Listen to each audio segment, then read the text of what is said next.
Okay, good morning this morning. It's a beautiful morning, and I'll just say a carol to everyone who can speak Yoruba. Ṣé dáadáa ni o? Eh? Because I know Adekwe. engineer Dekoke should be Yoruba. In Akwana, Yaya Aiki, for those in Abuja and in the north, I hope I'm right. Is it Yaya Aiki? Yaya Aiki is how it's work, right? Yes, you're right. Okay. Then in Bonde Wono. Ekene Mono. Any Igbo in the house? Uh, Nobody. Okay, so Nobody. okay, one Nigeria Kwenu. Right, Quino. Kwenu. Okay. So I'm so happy to be here. I'm excited to be here. And yes, I think my profile has been read out. So one thing is I grew up in Lagos. So yes, I speak a little Yoruba. Then I lived and worked in Abuja for a while. And I think I visited Kaduna and I don't know, I think just Kaduna, but I lived in Abuja for some years. And then I've been living and working in the East for the last, I think 14 years, 15 years. So the East, Port Harcourt, Enugu, Anambra, Ebonyi. So traversing all those states. So yes, I think I'm Nigerian in terms of the language and where I've lived. So I've lived north, south, and west, right? So it's good to be here, and I hope we'll have insightful discussions whilst we're here. So the challenge we're talking about workplace ethics is that people are like ethics. Which one is this one? Oh, so I want us to talk. We're not going to look at slides today. I want us, to have these insightful discussions because one thing is, over the years, having worked in Nigeria and the United Kingdom, I found myself, in top performing organizations. So I wouldn't say it was designed, it just happened that way. Starting with my internship with Shell Petroleum, working as an intern in the late 90s, then moving on to youth service, working for the Central Bank of Nigeria, which of course is the Apex Bank. And I was with the Trade and Exchange Department. So in that department, there were different units, but I was in the Import Supervision Office. So I was privileged to have worked with, my colleagues in the Central Bank at the time. So we used to cross-check pre-shipment inspection agents, the invoices they send. So all their, the Form M value, all those things, we used to check them for, for quality and for accuracy because they were paid based on, what they, inspected. So there were 4 at the time, I think Cotecna, Bureau Veritas, and, 2 others. So, and then moving on to Intercontinental Bank. Intercontinental Bank at the time had a training school in Apapa, so it was really rigorous training. I think for 1 month, they really taught us, what it meant to be a banker. I don't know whether they do those trainings anymore. So this capacity development workshop is really good because I understand this is the first one, right? yes, This is the first one. yes. But we plan to have it every quarter. Yes. That it's very important to have it every quarter so that people can be able to talk about things in the industry for your industry and all, and like your I think is a motto says that you are promoting equitable, livable, and sustainable cities in Nigeria. So it's very important that everyone is on board to know what it means to promote equitable, livable, and sustainable cities in Nigeria. So having that experience with Intercontinental Bank, it really helped me. It really helped shape my, my career trajectory because then I knew that, okay, I had started with one of the best. I think Intercontinental Bank was about the best at the time, not just pay-wise, but, in terms of integrity. In fact, the watchword at the time for us internally was integrity begins with I. So of course, integrity begins with the letter I, but it also means that, it begins with me. So integrity starts with, myself. first. So it was very important. At that time, when I was in banking in Intercontinental Bank, there were no ATMs. And there were very few branches. It wasn't like now that, there's so many branches everywhere. I was working in Abuja at the time. There were only two branches, Wuse Market branch and what we used to call the cadastral branch. It was just opposite National War College in Abuja. I haven't been to Abuja in years, so I don't really know. But then cadastral, it was the area around National War College. So that was where the Intercontinental Bank branch was, the main branch. And then the Wuse branch was just on Herbert Macaulay, Wuse Zone 3, just near the market. So for those of us who are in Abuja, possibly you will know what I'm talking about. So I was in Wuse branch, working in a market branch, it means that, one had to shine one's eye to be able to, because a lot of people used to come in to the branch, marketers, people coming from the north that want to go and sell in Wuse branch, dropping their money. And this was not the time of high currencies. I think the highest currency then was 200, right? So it was, it was a lot of work. Then moving on to the UK, I worked with Vodafone and then with the Halifax Bank of Scotland mortgages. So I was in intermediary sales center. We used to work with intermediaries for those who wanted to get the first mortgage and then those who wanted the further advance on their mortgages. Then coming back to Nigeria, I worked with Owando. So that was a different ball game altogether. Working with Owando, that really stretched me. It really, really stretched me. So it will be great to share some of those experiences. I know that different sectors, it's not the same as yourselves, because you all are professionals, town planners, urban planners, architects, surveyors, and possibly some engineers as well, construction engineers in your industry. And that's what makes up the Association of City Managers, right? You're all city managers. So today, we're not going to, like I said, we're not going to look at slides. We just want to share what's important about workplace professionalism, what's important about workplace ethics. So when people talk about ethics, some people are like shy away from the topic. Yes, it's a challenging topic because it's talking about the moral compass. Moral compass, I train ethics side by side with etiquette, because ethics is what's morally right. Then etiquette is what's socially acceptable for you as an official, for you as a professional, for you in the public space. So ethics, some people could have the etiquette. They come out in public, they speak well, they do what's socially acceptable, people look at them. But when they go in, there's no morals there. When they go in, when I say when they go in, when there's this saying, man, be true to yourself, right? I hope we're still following, nobody is sleeping. Yes. So, okay, thank you. So when you go into yourself, I remember one of the trainers at Intercontinental Bank said to us that, what is that? Thank you, Mr. Kehinde Oshegoni. Right, okay, so it's when one of the trainers told us, who is that one person that you would hurt the most if your picture was put in a newspaper publication, a disclaimer saying that this person committed a fraud? Who is that person that you would hurt the most? Is it your mother? Is it your father? Is it your child? Is it your wife? Is it your husband?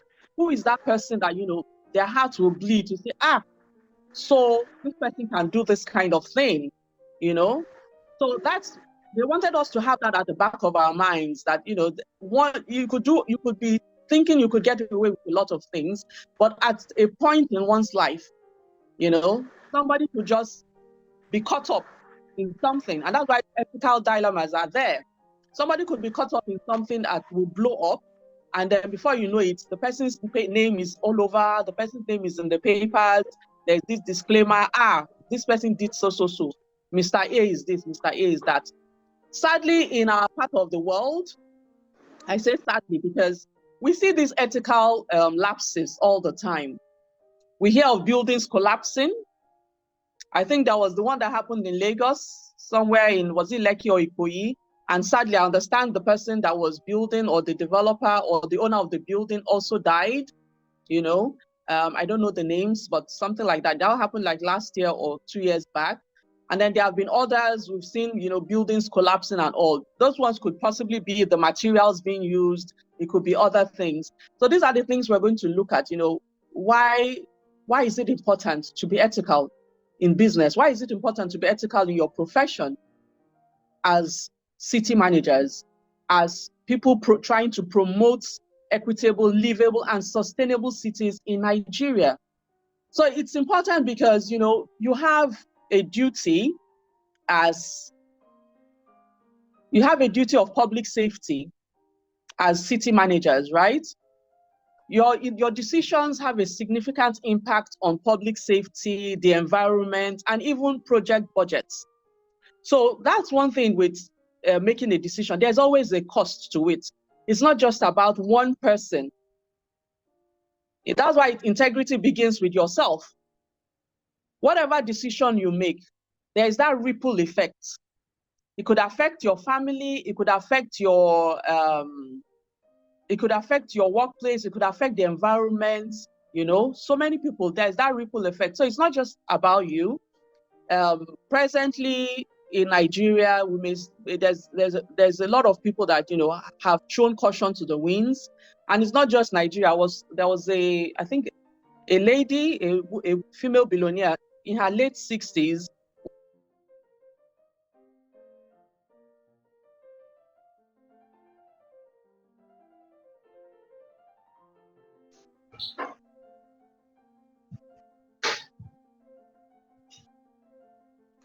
One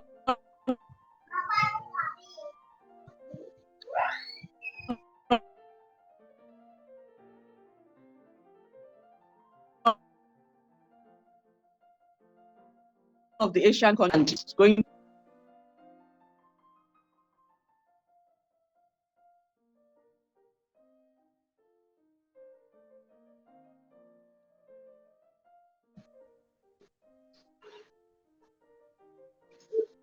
Hello?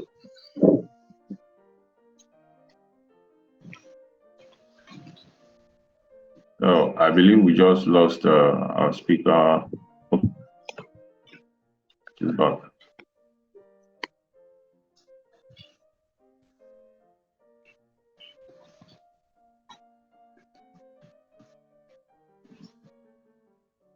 I think We can't hear you yet, man. she has mistakenly muted her. You are We muted, can't man. hear you.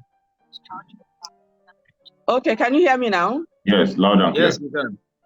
Okay, great. Okay, so I just checked my phone now. I was talking about a billionaire lady in Vietnam, right? She was arrested for fraud, one of the biggest frauds in the country. So she had done it, and she was going to be sentenced to I think maybe death or something. She was going to have a death sentence or so or thereabout. So the thing with ethics is that it's not clear cut. Okay, thank you, Mr. Jonam. So the thing with etiquette, like I said, is socially acceptable. What you can do, you can smile, you can show that you can work well with others. But ethics is more of principles, more of values, and it's important that we have these discussions over and over and over again, because it's not a one size fits all, but there are general principles that are acceptable all over the world for professionals and even for personal living. So we look at some of those principles, why it's important, to have this strong workplace ethics. Like we said, it's essential for your profession because you are seeking to promote equitable, livable, and sustainable cities. And of course, every part of Nigeria, because now we're talking about your association in Nigeria, every part of Nigeria has cities, and every city requires, that the urban planners, the town planners, the structural engineers, the surveyors are all involved in building these cities that we can live in, right? We can live in. So we're looking at, your organization possibly before everyone becomes a member should have, the basics. right? There should be licenses. There should be certificates, certifications that are, you know, somebody will not just come. It's not the kind of industry where you fake it, right? You can't just come and fake it that, okay, you're, even though there are times when we see things like there's been a fake doctor. Maybe somebody went to university to study medicine and maybe dropped out at 4th year or 5th year, and then the person starts claiming doctor. Maybe the person goes to one remote area and starts claiming they're a doctor, and then it's maybe after a lot of things have happened and people, you know, go out and find out. We even find out that there are some, you know, fake hospitals or quack hospitals, quack doctors, you know, especially the people that do maternities. They go and claim that, you know, they can they open one hospital somewhere, and possibly the person doesn't have a license to be a medical doctor. But with your organization, one of the key things that you should ensure is that your members are licensed to be to actually practice, whether as town planners or as surveyors, as, you know, part of the built environment profession. So it's important that, you know, you demonstrate competence and honesty, you maintain proficiency. So for you possibly have different workplaces. Not you possibly, you definitely have different workplaces, right? The association is what brings you together, but you have different workplaces, and we're looking at what's important. So as part of your credibility as an association for city managers, you have to ensure that your members have the appropriate licenses and certifications to actually perform well in the industry. And then you have these quarterly capacity development workshops that will enable your members, you know, to continue to maintain proficiency, because it's very important. Architects, surveyors, engineers, you need to continuously update your knowledge of the industry, update your knowledge of what is required in building these societies, in building these cities, in building these, you know, towns that we all live in. So it needs continuous education, professionalism, and staying current with industry standards. So that's one thing with your organization. Of course, at the onset, you must have a code of conduct. Very, very important. You know, code of conduct, so that everybody knows what is acceptable and what is not. You must be able to stand for something. If you don't stand for something, you will fall for anything. Do we agree on that? Just put it in the chat. Do we agree that if you don't stand for something, you will fall for anything? Those at the back, can you hear me? Yes, we agree. Okay, all right, thank you. Okay, Engineer Babatunji said yes. Okay, Mr. Jonam, all right, thank you. So we must be able to stand for something. If we don't stand for something, thank you, Mr. Kende. If we don't stand for Mr. Kende, where is Mr. Taiwo, or is it Mrs. Taiwo? Where is your twin? All right. Okay, so we must be able to stand for something. There must be a code of ethics. Even in the mafia world, even in the cult world, don't ask me how I know. All right, Mr. Kende. Okay, is a he. Mr. Taiwo is not here. All right, thank you. So even in the mafia world, even in the cult world, even in the whatever, even amongst thieves, let's tell ourselves the truth. These people, they have a code. You can't do anyhow. If you do anyhow, you will see anyhow. I think that's how they say it. You do anyhow, you see anyhow. So it's important that there's a code of conduct. Everybody wants to work with somebody that is loyal. Even, like I said, don't ask me how I know, but it should be common knowledge that whether mafias, whether cultists, whether thieves, they require a sort of, there should be some integrity, there should be some loyalty, there should be some proficiency in whatever it is they are doing. If not, everybody will say, okay, let them join the cult. But you know, there's some, they are laid down, let me call it rules. You can't do anyhow. If not, the person will get killed or the person will get whatever. So you can imagine those are people that we are like, you know, these people, we don't talk about them. But if they themselves can have a code of conduct, then what of we that are professionals? We should have a code of conduct. We should be able to maintain proficiency. We should be able to maintain professionalism. We should be able to maintain ethics. And that's why it's great that there's an association that is here to guide, so that if there is anything, okay, say, okay, oh, which organization we're looking for, say somebody to make minister of industry, or we're looking to make somebody minister of works and housing. Even though it may not work out that way in Nigeria, Nigeria is politics and all that, but you know, this is why these associations are important, so that there is accurate representation of skills. It should be part of the ethical code of conduct of the association, or in your workplace, that if you say you're this professional, you should be able to accurately represent the skills that you profess. That is why you're professional. You're professing a particular industry sector. This is why I am here. And because I am here, if I'm in banking, I should be able to represent the skills of a banker. If I'm a town planner, I should accurately represent my skills. I shouldn't be bought over because of, you know, we should honestly represent the qualifications and experience.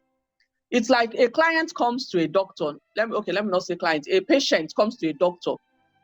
So the patient says, okay, the doctor definitely has to ask the patient, what is it headache? Is it stomach ache? Is it earache? You know, to get this. And then the doctor will now, based on the experience, the skills, and the certifications, will be able to bring about a diagnosis.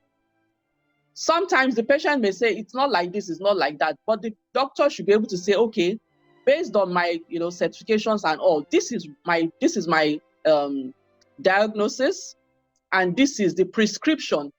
So that's part of the ethics of our profession. Somebody comes, okay, we want to build this city. We want to build this estates. We want to build this, we want to build that. And we need these professionals. Part of, you know, the professionals that make up your association. We need an architect, we need a this, we need a that, we need a that. So if the client wants to cut corners, you should be able to stand your ground. You're the professional. You should say, no, not because of the money, not because of this. I will accurately represent. As an architect, this is what is necessary, and you stand by it. As a town planner, as a surveyor, as this, so that we can promote these equitable, livable, and sustainable cities that we're talking about. So that's about accurate representation. Then verify information. As professionals in the built environment, we have a responsibility to ensure that, you know, the accuracy of data used in designs and reports, they are accurate. That's the ethics we're talking about. So that if somebody comes from whether US, China, Singapore, wherever, and they look at it, you say, yes, this is verifiable. Remember last year, go and verify, it was raining. Go and verify.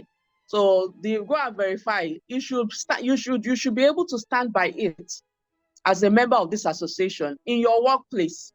When they say, okay, oh, Mr. Keide Muritala, go and do this for us. So I'm using your name because you're here, okay? Or they say, Mr. Jonam, right?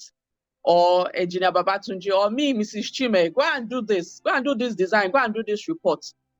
Let your work be proof that anybody can verify. So think about it. When you're doing your work, let it be proof that anybody can go and verify. It should be verifiable. That's part of the ethics that we're talking about. So then we should look at client and public safety, right? We should prioritize public safety. We shouldn't just think about, okay, oh, I think there was a time there were these blocks, you know, building blocks that we use now. These people that mold blocks, I think they're supposed to make 6 inches, or is it 9 inches now? I don't know which one. So people were bringing out videos that, you know, these people were cutting corners. They were not actually mixing it very well, and saying these blocks will just crumble. They will sell the blocks will just crumble, and you know, it's just a waste of resources, waste of manpower, waste of everything. So it's important that public safety is prioritized. Whatever resources, whatever materials are being used, it is ethical that we insist on using what is best for public safety. Not the one that they'll say, ah, Mrs. Chime, are you the one that designed? Are you the one that did this building? Why? What happened? Under 6 months, the building don't collapse. So waiting happen. You know, prioritize public safety. We should be honest in our communication. whether as architects, whether surveyors, whether engineers, let us be transparent with our clients about our potential risks and limitations of their designs. Okay, client comes now and says, okay, oh, on this property that is a bungalow, I want to now build maybe somewhere like Onitsha that they have all these their high-rise buildings. So they now come, they say, okay, oh, this building, somehow it was built as a bungalow, maybe in the 70s.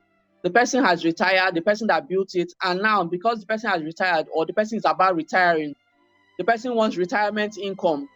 Come, oh, Mrs. Chime, come and design. Let us build 12 stories, flats. No consideration for where people will park, no consideration of, those risks, those limitations. And you say, okay, oh, chief, bring the money. Let us start. So those are the things. You have to be honest in your communication. Say, oh, this wouldn't work. Yes, there are other buildings in Onitsha that have this, 6 stories. I'm talking about Onitsha because I've been to Onitsha, so I know how it is. There may be other cities that are like that, but Onitsha is prevalent for having, Lagos too, some areas of Lagos, but Onitsha is prevalent for having some of these high-rise buildings. There is no space. In fact, we used to joke that if you just pushed your hand outside your window, you can touch the person's window in the next flat because there is no space, no parking space. People park on the road and all that, So it's important that you say, oh, be honest in your communication. What are the risks? What are the limitations of building? You should be able to say, okay, oh, this is good, but it's not the best for public safety. It's not the best for the environment. It's not the best for sustainability, right? We dey follow, so abi we dey sleep? Are we here? Yes, we dey follow. We're here. All right, thank you. So it's important that we avoid conflicts of interest. Thank you, Mr. Shei. Thank you, Mr. Lemby. All right. So important that we avoid conflicts of interest. Definitely, there will be situations where personal gain could compromise professional judgment. Right? Very, very important. The only time in working with the public that I would say this happened to me, so that we're sharing experiences here, is when I worked with Owando. So I worked as a commercial branch manager at first, and then I later on in my career, moving to Port Harcourt, I worked with retail and commercial at the same time. I was sales manager overseeing retail and commercial. So, and then I was in Port Harcourt. Some of the big guys in Port Harcourt with their stations, with their Owando stations, some of them just had the Owando signage. That is, we call them gallonages. It was just the products. They were the ones handling the station. The station was theirs. So we had company-owned service stations, COSSs, and then there were gallonages that, they paid Owando to have the signage, but they had the property and all. So in those instances, some of them will be like, okay, oh, madam, bring your product, bring Owando product, but we will sell what we want to sell. But company says whether there should be a price list. Company-owned service stations sell at this, then those that gallonages, there should be a markup. You can't just sell anyhow. And part of my duty was to go around to ensure that this was being done. Apart from other duties, I still had to work with commercial customers. Those are customers that had their own companies and all. So, but the headache I had with conflict of interest was these people. They wanted me to look the other way why they did anything they wanted to do. Why they, even some of them, because filling stations, I'll be honest with you, they used to tamper the meters. They used to tamper, that's the pump machines, right? So those conflict of interest, they will say, oh, madam, will name your price, and all that. But as a professional, knowing that this is what is at stake, I said, no, we cannot do this. I cannot. My first interest is as an employee.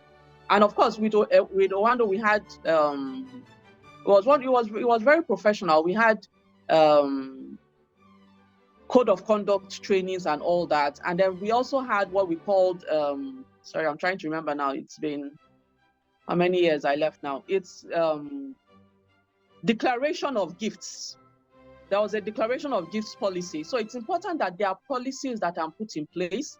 So every staff knows that if there is a gift given to you, some of these people, they will come, they'll say, madam, we want to give you a gift, to want you to do this. Say, no, please, we have a declaration of gifts policy. What is the gift for, right?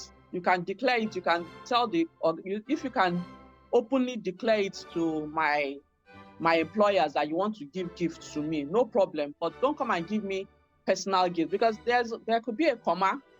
Once you receive that kind of gift and you know that there is that interest, it's not somebody, it's not my husband giving me gift, or my father or my mother, giving me gift. That one is different. I don't need to declare that one, But when you know that it's somebody in your line of work, and that person will possibly compromise on quality, on standards and all, then there's comma there. You say, okay, Ogam, if I'm going to take this gift, I'm going to declare it that you are the one giving me this gift, and know that there will be no preferential treatment. So you're not going to give me this gift, and then tomorrow you now start telling me, but I gave you something. How, when, where? So it's important that you avoid conflicts of interest, those situations where you could compromise on your ethics, you could compromise on your professional standards. So of course, we know that part of the ethics, you need to respect your colleagues, treat colleagues with respect, even when there are disagreements. Another place is Owando. I had some colleagues that I couldn't, of course, as a manager, I couldn't do everything on my own, but there were so many things that I had to do on my own, like getting clients to pay, getting reconciliations, booking the orders. So order management, right? Conflict of interest.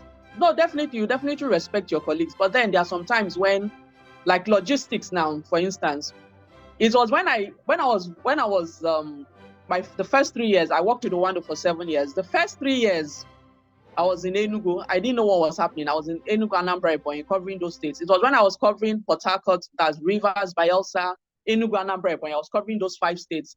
And I lived in Port Harcourt, that I knew what it was. There was a day I went to One. One is the terminal in Rivers State, right? So there's the One terminal, there's the LMA refinery, and they're all on that One road. You know that sometimes some trucks will be on that road for 2 days, no movement, bad road. And sadly, I think sometime this year, I think it was in April or even May, there was an explosion on that One road, right? Does anybody remember seeing something like that in Rivers State? Anybody in Rivers State here? So there was that explosion, and of course, a lot of people died, their cars and everything. So I remember there was a night I was there for hours. There was, okay, yes, Mr. Shea, Mr. Matthew, yes, you read about it. So there was this explosion and cars, people died. Okay, thank you, Mr. Annie. So it happened in March, yes. I know it was this year. I can't remember the month. It was recently. So I just remembered because it's, okay, thank you. Town planner Stewart, right? You're from Rivers State, yes. So the explosion, it just reminded me of my years in Port Harcourt, when I lived and worked in Port Harcourt, and actually being on that One road, actually being on that One road. And there are many times people have scratched my car. I won't even come down because I'm the one driving, I'm the one answering phone, I'm the one telling customers, So back to the story. Sometimes there are disagreements. You're calling logistics. I have a client that has paid for maybe 2 trucks of petroleum, PMS, premium motor spirit. That's fuel, as we call it, right? The petrol, So there are different products. Some will pay for diesel, that's AGO, the automated gas oil. Some will pay for kerosene, if there is anyway, because most of the time, no kerosene. But so the logistics person is telling you they've loaded the truck. Okay, track the truck now. The supplies people track the truck. They're telling you, take the driver's number. Say, so I'll be the one to chase customer. I'll be the one as a marketing person. I'll get the sale. I'll get the money, ensure the money is in the bank. I'll book the order, ensure that, yes, everybody can see it on the Oracle system. Then I send you email, logistics, see this order. Please get a truck, get a reliable truck and send. then all you can do is to tell me, take the driver's number and be tracking by yourself. So it's difficult to feel respectful at that time with a colleague when you put in so much effort, you're the one, and then you want them to track and find out. And most of the time when you call the driver, they're like, Madam, I'm close, Madam, I'm close. But I will tell you, petroleum tanker drivers, don't trust them. Don't trust them. Some of them could be chilling with one of their girlfriends in maybe one remote place like that. Whenever they like, if you pray very well, they will arrive with your product, and then the customer will start calling you and all that, angry and all that. So yeah, so that's one of the things I'm talking about. But with your own industry, it's different. But still, you need to respect your colleagues. Whether you're working with surveyors, whether you're working with architects, you know, it's a joint effort. I just had to bring in that part of my own story to show you that sometimes you can't succeed alone, right? As a salesperson, I still had to work with logistics and supplies. I still had to work with the finance department and all. And sometimes your priority is not their priority. So sometimes as an architect, your priority is not the surveyor's priority. Sometimes it's not the engineer's priority. So it's for you still to be able to work the ethics of your profession, still respect your colleagues, be able to put your thoughts across, your opinions across without being disrespectful. So treat your contractors fairly. It's part of your ethics of the profession. Ensure that there's fair and unbiased treatment during the selection and evaluation of contractors. Now, so when it's a big contract and you are the city managers, you know, ensure that, you know, there's fair treatment of contractors. Ensure that you're selecting the right contractors. Like I said, conflict of interest. So it's not somebody that has given you, what is it called now? That has given you something. We should be team no shishi. Who knows what no shishi is? Tell me in the chats. Are we team no shishi here? Mr. Ani, Mr. Kehinde. Who else did I see? Okay, Mr. Jonam. Let me be calling our names. Are we sleeping here? Wow, we're 21 participants now. Okay. We know they give shishi. Okay, good. That's it. That's the town planner Stewart. Okay, we know they give shishi, but we they collect? No shishi. Okay, goodness. I don't know if goodness is a man or a woman. Permit me to, I like calling people by their titles, but if I don't see your title here, okay, no shishi, that's town planner Stewart. We dey here, we know they. We know they give. We they give shishi, we know they give. We they take. We know they pay. We know they take. Okay, so we are team no shishi. We are obedient to no shishi, right? Okay. All right. So just you know, to make sure everybody's following. So please, the next thing about professional conduct as ethical professionals, we need to report unethical behavior. As an association, we should have zero tolerance for unethical behavior. Thank you, Engineer Babatunji. Yes, we know they give, we know they take. Thank you. So it's important that there should be a policy on unethical behavior so that we're not running around when it happens. We should be proactive, not reactive.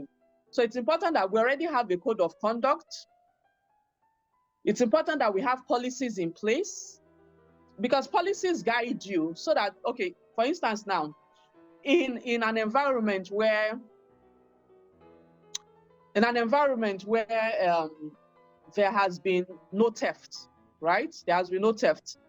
Let's say in a workplace, there has been no theft. But to guard against it, you put a policy in place. If there is theft, what's going to happen? If there is theft of maybe, if it's money or there's theft of property, what's going to happen? So that people already know that there's a consequence for unethical behavior. When there's no policy in place, when something happens, then you become reactive, you become confused. It's important that you are proactive about your association's code of conduct, you're proactive about your policies, you're proactive about consequences.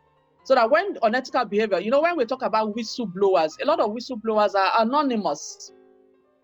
And you can't blame them, because in a country like Nigeria, some whistleblowers are killed.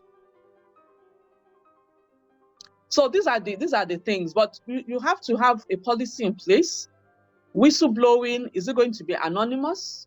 Is it going to be, say your name with confidence if you're sure, so that it's not, how did they say it? It's not you go explain, no evidence. All these social media videos, there's the one they say you go explain, no evidence ahead. So we need to be we need to have what I'm trying to point out is there has to be a way of, so that it's not just anybody is coming to report, oh, we saw Mrs. Chime doing this, doing that. Where is the evidence?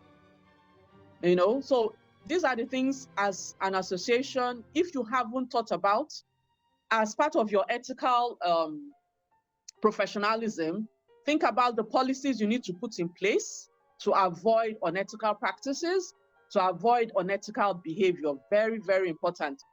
Please, President, Town Planner Musa, please, are you here? You're listening? Yes, yes.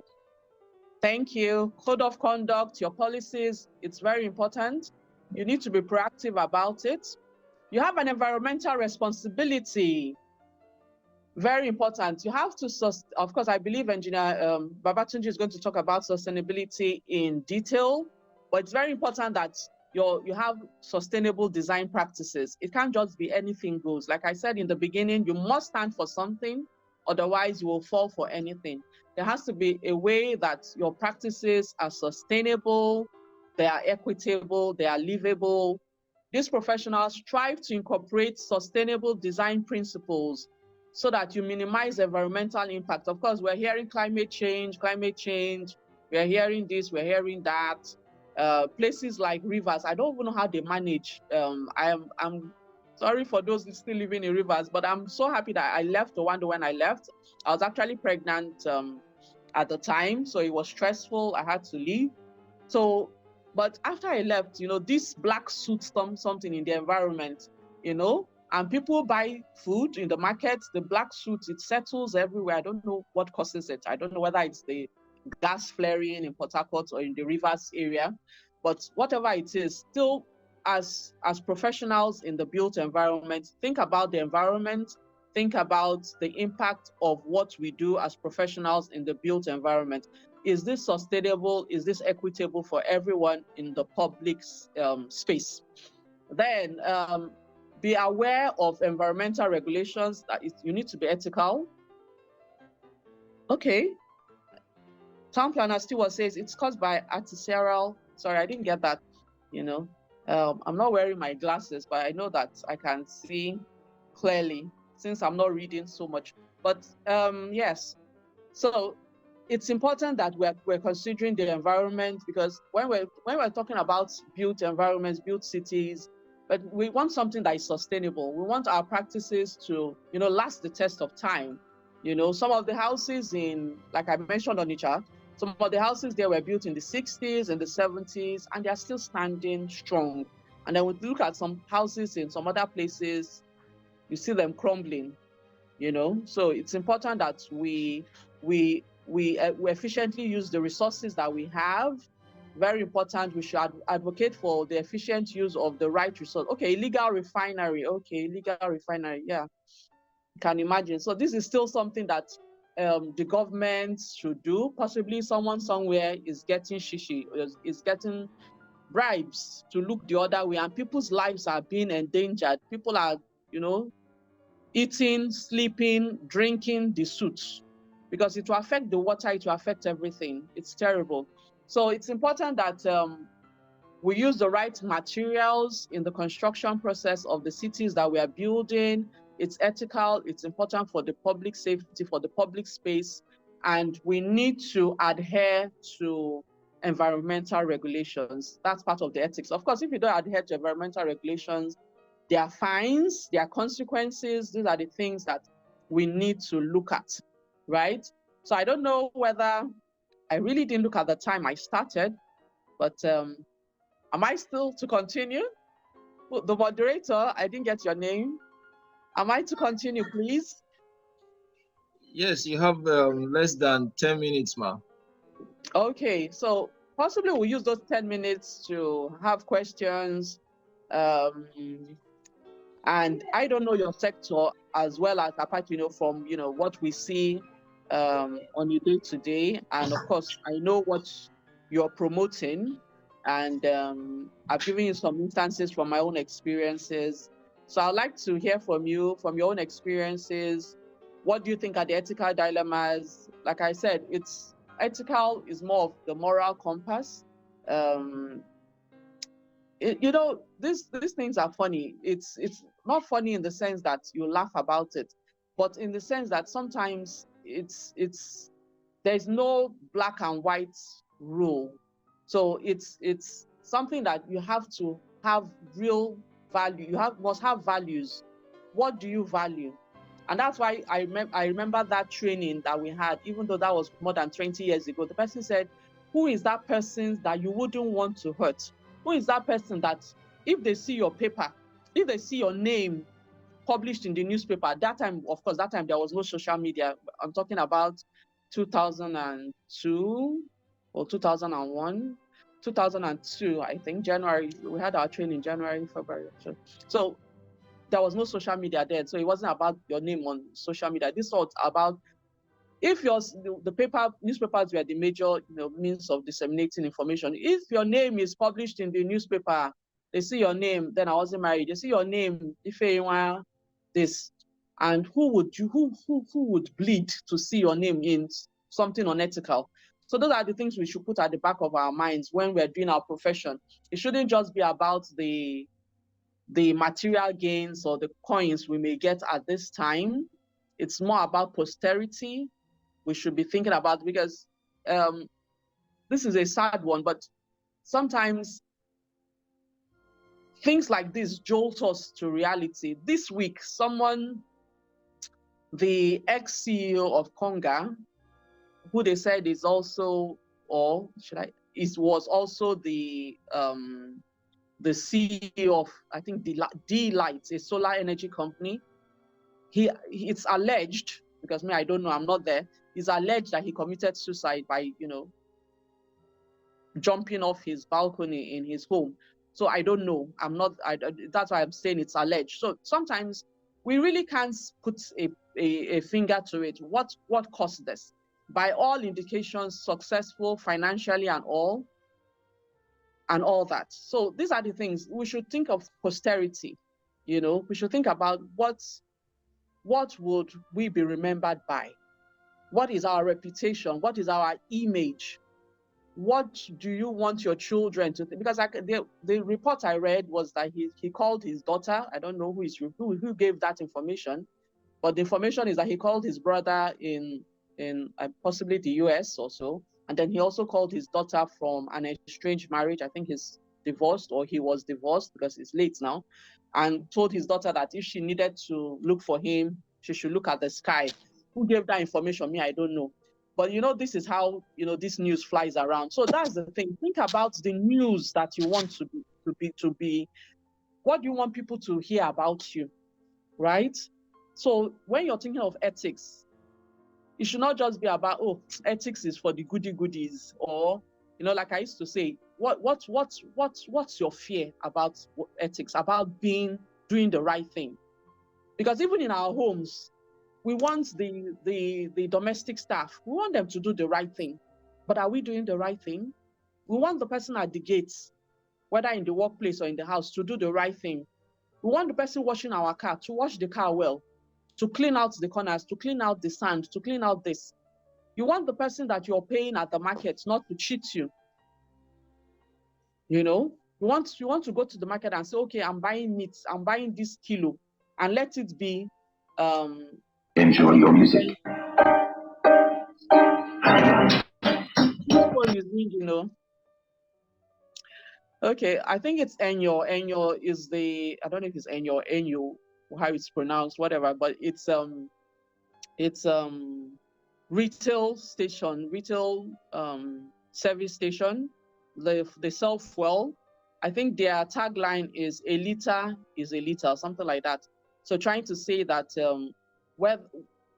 if you buy a liter from us, it's actually a liter. You know, I mentioned that some stations, when I worked with Rwanda, I know that some stations tamper with their meters. They tamper with the what's it called? They tamper with the pump, right? So think about your reputation. What do you want to be known by? What does ACMAN want to be known by? Association of City Managers in Nigeria. What legacy? What are you building for posterity? Right? Yes, you're in the built environment, you're in the built industry, but what are you building as a legacy? What would people say you came out to achieve? Your tagline or your motto or your slogan of promoting livable, equitable, sustainable cities. Are you actually meeting up? Are you exceeding your expectations or are you going below expectations, right?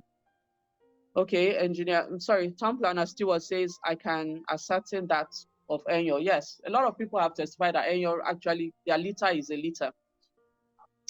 Okay, so Eshegonyo, what else? Nagode, Daluno. So I think we'll stop here and we will hear from everyone